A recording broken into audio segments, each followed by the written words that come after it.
ایک نوجوان لڑکا ہے جس کا نام ابو کرصافہ ہے، بکریاں چراتا ہے اور اپنی خالہ کے ہاں قیام پذیر ہے۔ تو ایک دن اس نے حضور کو دیکھ لیا اور خوش قسمتی کہ حضور نے بھی اسے دیکھ لیا۔ تیری پہلی نظر کا وار توبہ، دل اب تک دعائیں دے رہا ہے۔ تو اب اس کو سب بکریاں بھول گئیں، وہ بکریاں لاتا ہے اور چراگاہ میں چھوڑتا ہے اور آ کے حضور کی مجلس میں بیٹھ جاتا ہے۔ ایک دن خالہ کو پتہ چل گیا کہ یہ تو سارا دن وہاں بیٹھا رہتا ہے، تو اس نے سختی سے منع کر دیا کہ تم وہاں نہیں جاؤ گے۔ اب ایک دن تو کاٹا، 2 دن کاٹے، لیکن برداشت نہیں ہوتا۔ آ کے اپنی ماں کو اور خالہ کو بٹھا کے ابو کرصافہ کہنے لگے، نوجوان لڑکا ہے، کہ میں تمہاری بات مان لیتا ہوں، نہیں جاؤں گا، لیکن ایک بات تو میری مان لو۔ انہوں نے کہا کیا؟ کہا ایک بار تم میرے ساتھ چلو تو صحیح، اس کے بعد اگر تم نے روکا تو رک جاؤں گا، ایک بار تم نے میرے ساتھ جانا ہے۔ انہوں نے کہا ٹھیک ہے، ہم چلے جاتے ہیں۔ حامی بھر لی، خیال تھا کہ ٹھیک ہے اس کی کہنے پہ ہو آتے ہیں، اور اس کے بعد جو ہے وہ اس کو پھر زور بھی دینا پڑے گا، اس کی شرط پوری ہو جائے گی۔ اب ابو کرصافہ اپنی ماں کو، اپنی خالہ کو لے کر حضور کی دہلیز پہ پہنچا۔ کچھ دیر بیٹھے اور واپس چلے تو اسے بے چینی تھی کہ اب یہ کیا بولتے ہیں، چونکہ اس کا مستقبل بھی اس پہ لگا ہوا تھا۔ اب اس کے دل کی دھڑکنیں تھم رہی ہیں کہ پتہ نہیں میری ماں کیا بولتی ہے، میری خالہ کیا بولتی ہے۔ تو ابو کرصافہ کی خالہ نے بول کے کہا ما رأینا مثل ھذا الرجل، زندگی میں ایسا سونا بندہ دیکھا ہی نہیں۔ لکھاں لوگ آئے زمانے تے، محبوب خدا جیا کوئی نہیں۔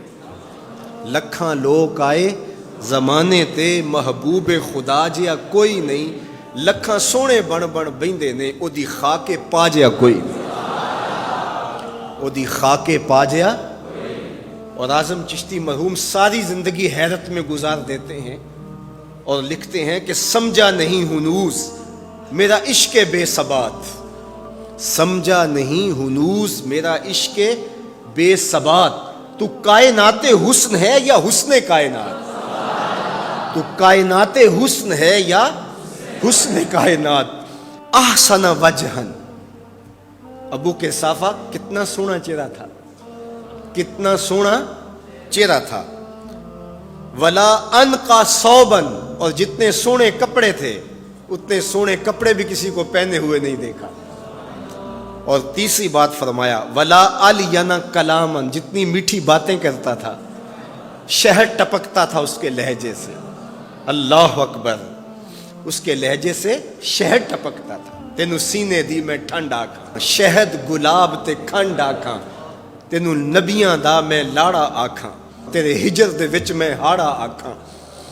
تو کہا ابو کرصافہ آج کے بعد ہم تجھے نہیں روکیں گے، سویرے آیا کر، شام آیا کر، دوپہر آیا کر، تو جی بھر کے محمد کے چہرے کو دیکھا۔ مکھ چند بدر شاہ، متھے چمک دی لاٹ نورانی، کالی زلف تے اکھ، مخمور رکھی ہن مد بھریاں، دو ابرو کوس مثال دسن، دو ابرو کوس جیتی نوک مجا دے تیر چھٹن، لباں سرخ آنکھاں کے لال یمن، چٹے دند موتی دیاں ہن کریاں۔ سبحان اللہ ما اجمل کا، ما احسن کا، ما اکمل کا۔ کتھے مہر علی، کتھے تیری ثنا، مشتاق اکھیں کتھے جا لڑی۔ اللہ اکبر۔ ابو کرصافہ کی خالہ پہلے تو وہ کہتی تھی جاتا کیوں ہے، اب اس کی اپنی کہانی۔ سودا لینے کے لیے بازار گئے، ہاتھ اس کے بکے جس کے خریدار گئے۔ اللہ اکبر۔ کہا کہ اتنا سونا کلام کرنے والا بھی میں نے آج تک نہیں دیکھا۔ پھر کہا ابو کرصافہ کیا کہوں، لگتا تھا اس کے چہرے میں سورج گھوم رہا ہے، ایسا حسین تھا، ایسا سونا تھا۔ دین کی بات پھیلانا صدقہ جاریہ ہے، ثواب کی نیت سے ویڈیو کو شیئر ضرور کیجیے۔ جزاک اللہ۔